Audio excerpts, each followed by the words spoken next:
Hello, boys and girls, sporting bet customers, how are you? It's that time of the week, just before the weekend, where we're gonna have a look at some of the games and see what can make out of it and see if it helps you to win some money. Let's start with the English sides, and let's start with a fantastic game. Manchester United, Liverpool at Old Trafford, out of all places. What a fantastic scenery for this great game. I've lived loads of very good games in that stadium. This kind of Clásicos, or the English version of the Clásicos, the Northwest Derby, and it always has a point of surprise. If you like, during the Rafa Benitez regime, for instance, they were very, very tense and very tight, and just the little details took the game one way or the other. At some point, to excess. Remember that 4-1 when Vidic was sent off. You wouldn't expect that, would you?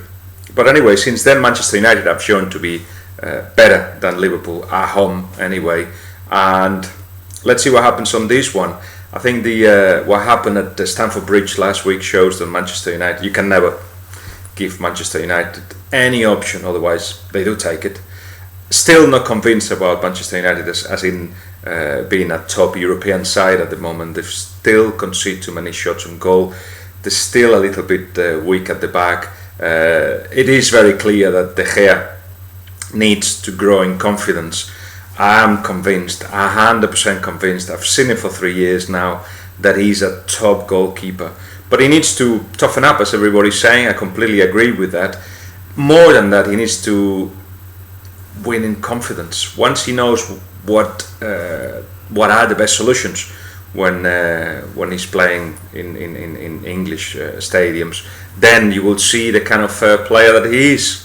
Remember that save at the end? Well, that is the kind of goalkeeper that he is. So give him time if you're a Manchester United fan, and I'm sorry for the rest of the teams, because he will get better.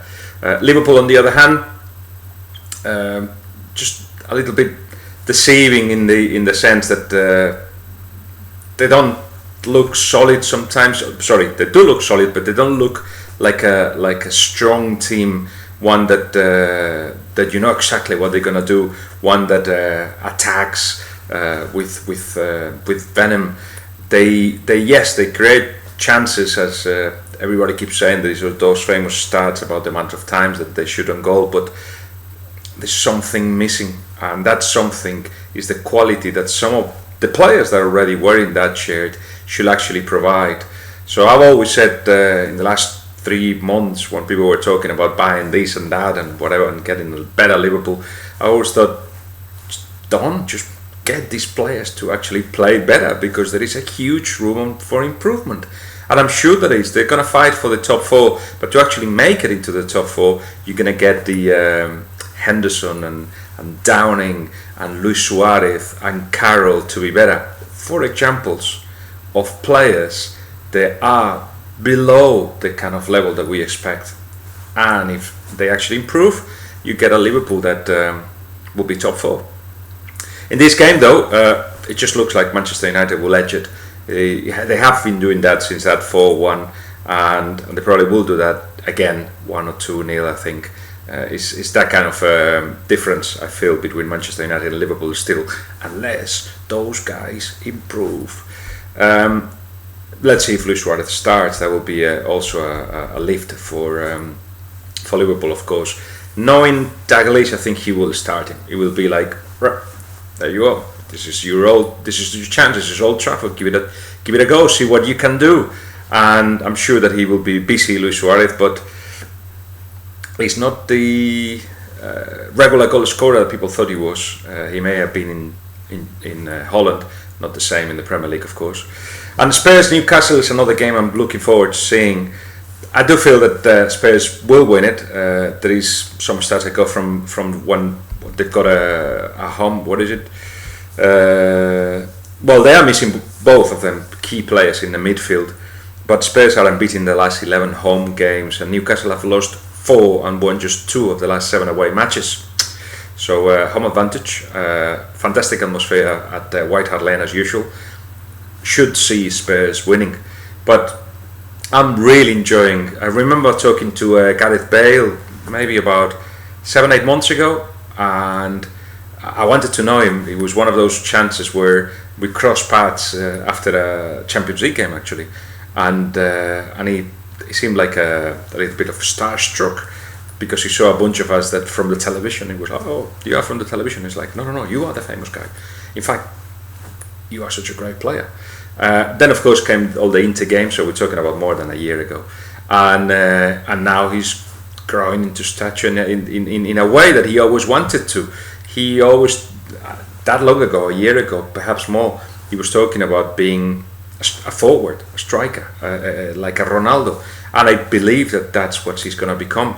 I mentioned it in the past in Twitter and other places, and people were laughing, yes, Cristiano Ronaldo. I think you're starting to see what I mean in the fact that he's very powerful and he can play in any position. That one-on-one that he had with Pepe Reina, that was coming from the right-hand side. So it's going to be an interesting summer. Don't think Barcelona will be involved in the auction for him.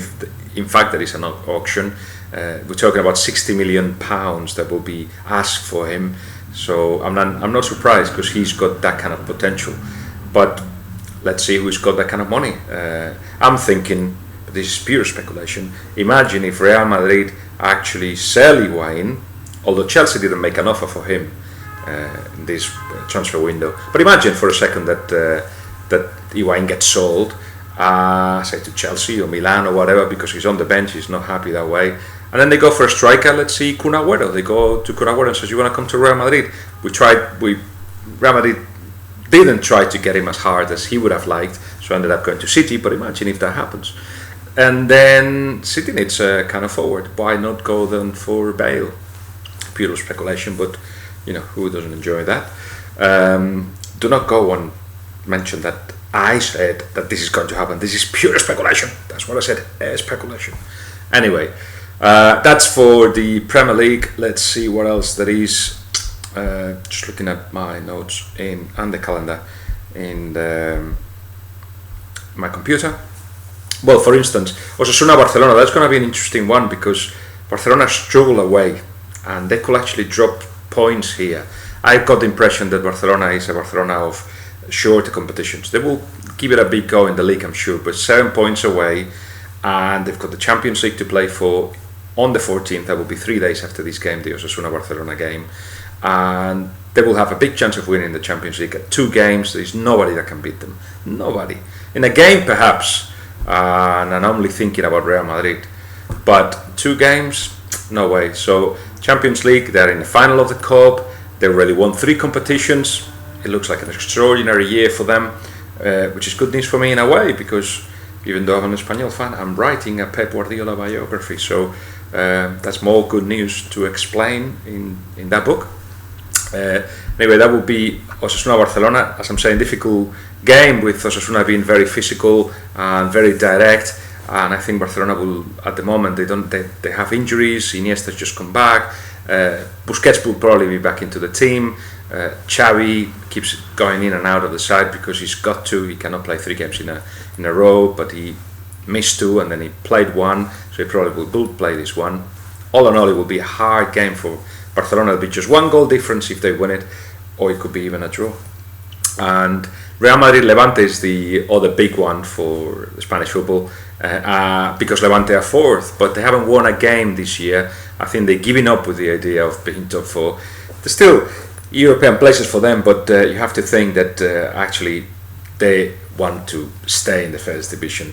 They've sold a couple of the players in the transfer window. They're not interested in keeping up that kind of level because they're only interested about making sure they've got enough money to keep competing next season. Good coach there, who I'll go and see in Valencia in a couple of weeks, and we'll report that on Sky Sports, and I'll tell you more about him then. But in the meantime, Real Madrid should win by 2 or 3 goals this game, I think. Anyway, that's me for now. So, Sporting Bet customers, I will talk to you next week. Cheers. Let me switch this off.